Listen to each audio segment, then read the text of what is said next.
जैसे कि हम ये हमेशा कहते थे कि भारतीय जनता पार्टी बड़ी पार्टी है।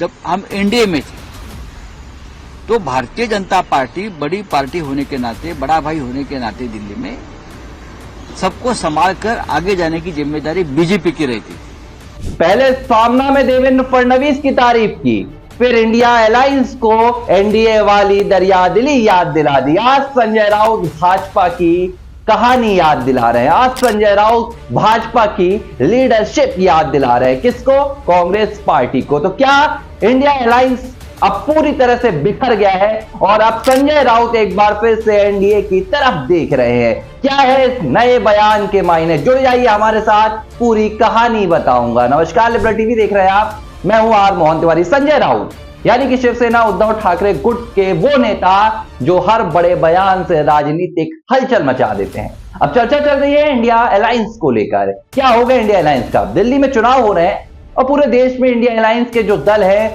वो ये पूरा कारनामा देख रहे हैं। कांग्रेस पार्टी, आम आदमी पार्टी दोनों एक दूसरे के खिलाफ ताबड़तोड़ अंदाज में सियासी लड़ाई लड़ रहे हैं और इंडिया गठबंधन कहीं ना कहीं बिखरता हुआ साफ दिख रहा है।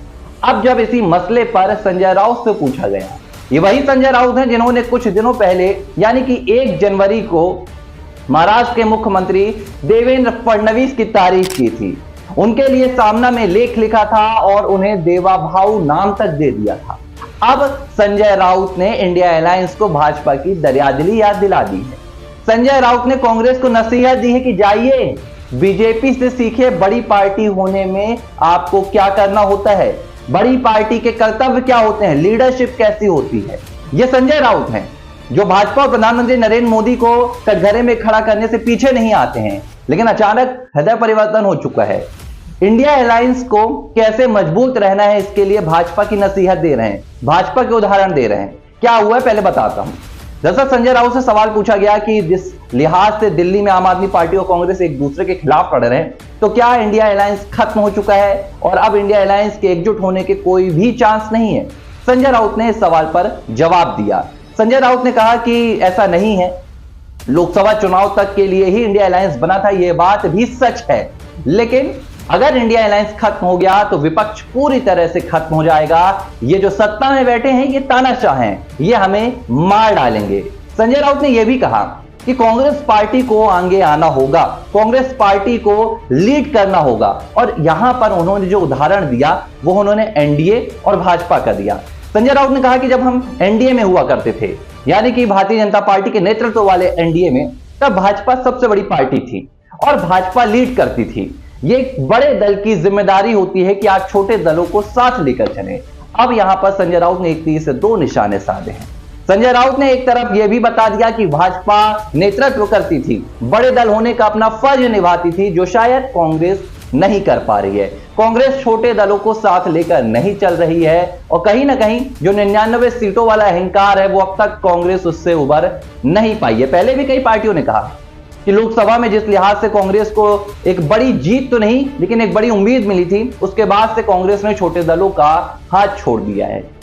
आज आम आदमी पार्टी के खिलाफ लड़ रहे हैं, बंगाल में ममता बनर्जी की पार्टी के खिलाफ लड़ेंगे, तो कांग्रेस पार्टी पूरी तरह से इंडिया अलायंस का जो एक सूत्र था उससे अलग हो चुकी है और संजय राउत ने यही वजह है कि उन्हें भाजपा वाली नसीहत दे दी।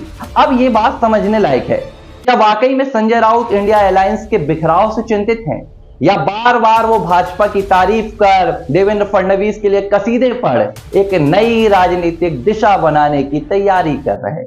हालांकि इसमें कोई दो राय नहीं है कि महाराष्ट्र में ऐसे परिवर्तन कब हो जाए। संजय राउत का बयान जिस लिहाज से सॉफ्ट होता जा रहा है भाजपा के लिए, एनडीए के लिए या महाराष्ट्र के मुख्यमंत्री देवेंद्र फडणवीस के लिए, इससे कुछ तो साफ है कि महाराष्ट्र में कुछ अलग होने की उम्मीद है। कांग्रेस पार्टी को लेकर संजय राउत कहीं ना कहीं कटाक्ष कस रहे हैं। उन्होंने देवेंद्र फडणवीस को लेकर जो लेख लिखा था उसमें उन्होंने जिक्र किया था कि अगर देवेंद्र फडणवीस की तारीफ महाराष्ट्र में दूसरे दल नहीं कर रहे हैं तो वे गलत कर रहे हैं, क्योंकि फडणवीस महाराष्ट्र के लिए अच्छा काम कर रहे हैं। तो साफ तौर पर राउत कहीं ना कहीं कांग्रेस और दूसरे दलों की ओर ही इशारा कर रहे थे और अब भाजपा की दरियादिली की कहानी बता रहे हैं। तो महाराष्ट्र में क्या होने वाला है इसके लिए इंतजार करना होगा, लेकिन संजय राउत के बयान से जबरदस्त तरीके से हलचल मच गई है।